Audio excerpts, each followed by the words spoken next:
Buksan natin, samahan nyo ako mag-unboxing ng regalo ni Tita Lolita Carpio or Baby Carpio. Maraming salamat po sa iyo. God bless po.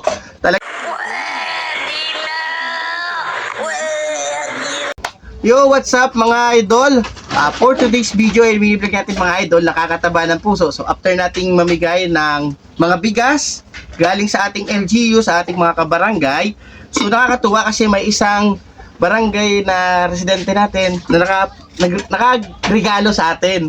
So natutuwa ako, nakakataba ng puso. Sinimple pa sa akin, kunin ko na doon sa ilalim ng desk ni Ma'am Jean.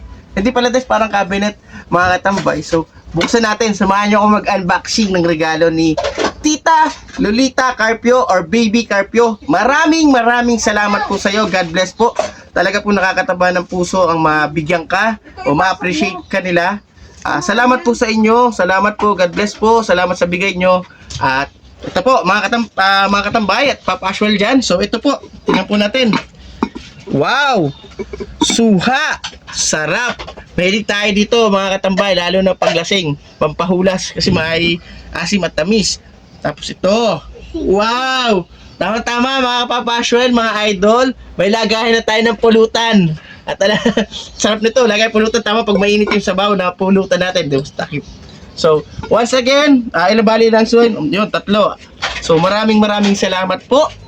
Tita Baby Lolita Carpio, Merry Christmas po sa inyong pamilya at naway pagpalay pa po kayo na ating pong may kapal. Salamat po sa iyo.